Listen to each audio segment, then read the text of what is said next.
Okay, so the reason I'm videoing this is that I'm going to put it up on YouTube so that if you have questions later, you can watch the YouTube.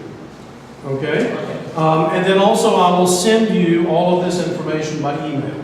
So that's why I'm asking you to give me your email address. So if you want all of these links, these internet links, if you want the information, I'll get them to you by email, if you give me your address. Okay, so let's take just a quick look and see what we're talking about here. Studying English and getting a university degree in the United States. Okay, now you can do one or the other or both. Now, probably you have lots of questions. And probably the first question is, where do I begin? How many of you have already visited the United States? How many of you have been?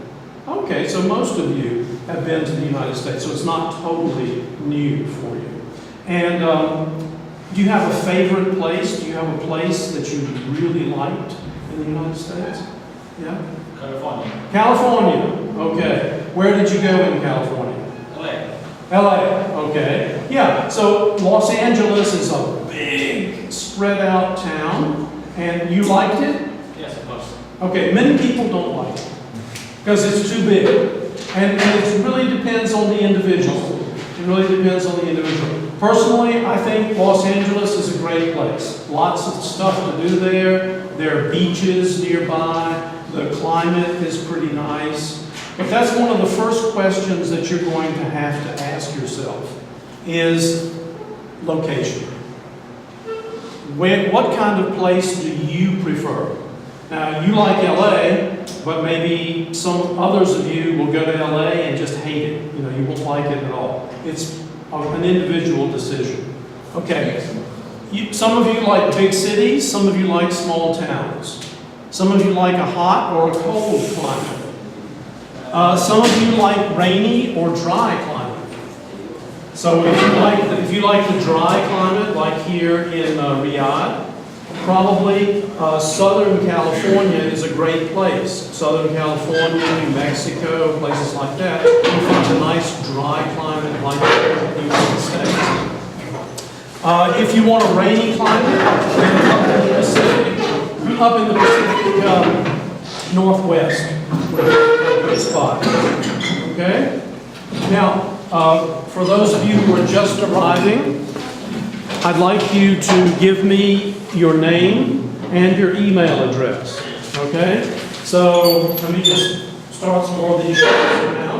Make sure that you give me your name and email address. I see you've got some sheets. Everybody here fill this out? You've already got this? Good. Okay, so the first thing is location. And how do you answer that question if you've never been there? Well, fortunately, we live in the internet age. So all of this information is available to you on the internet. So for example, two of the places that we might consider is a university called University of North Carolina in Greensboro. And it's located in a town in North Carolina that probably none of you have ever heard about. So none of you you don't know anything about Greensboro. So you can just Google images, and you can see all sorts of images about the University of North Carolina in Greensboro. And again, I'm sure that you all know this, but just a way of thinking about getting the information, because you've got a decision to make. So here's some shots of the campus. And you can go around and see different campus buildings, the campus lit up at night, you know, that sort of thing. And you can get a flavor. It snows there, so you can see if you like snow. This might be a good place in the winter, but it gets very hot in the summer.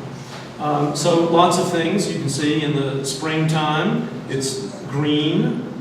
So, you know, you can just get lots of information looking at the pictures. You can see where it is on the map. It's located in North Carolina. It's south of New York and north of Florida. So it's about halfway between New York and Florida. So Google Images and Google Web are great resources for you to start asking that first question of where. to study. Now, of course, you can change this and you can switch to the web, and then you have all sorts of websites that you can go to. Same thing here. If we wanted to look at the town, what kind of a town is Greensboro like?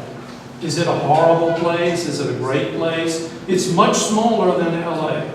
Okay? So if you want a big city, Greensboro is not the place for you.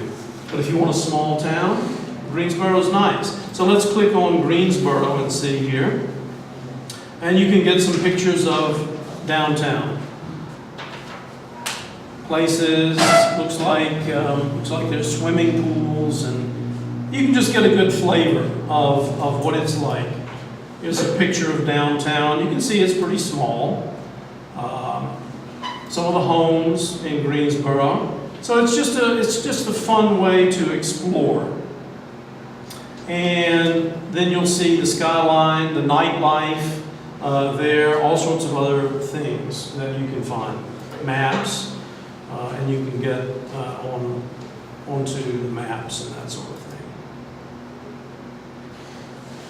So you can find out exactly where it is on Google Maps. So again, lots of information on that first question that you might have. Okay, the other is an English program. Now I'm going to talk a little bit later on about the level of your English. Most students, when they go to enroll in a university, will need to work on their English a little bit, and sometimes a lot. Okay? So it just depends on you. If your level of English is really great, then you don't have to worry about an English program. You can forget the English program. But if you need some work on your English, we're going to be looking at some information about English programs. And we're going to look specifically at two programs. One is called Into and one is called Interlink. Completely different programs. They have nothing to do with one another. Then the next is the university. Make sure the university offers the degree and the type of courses you want. So for example, if you were looking at the University of North Carolina at Greensboro, and you're interested in studying petroleum engineering, well, I'm sorry to say, UNCG doesn't offer petroleum engineering. So you'll have to find, well, what schools do offer petroleum engineering, if that's what I'm interested in. If you want to study business, well, the question is, does UNCG offer business? So then you'll have to ask yourself that question, and you need to know where to go to find the information. And that's what we're going to look at. So, location, English program, university. Those are the three main points that you'll be looking at.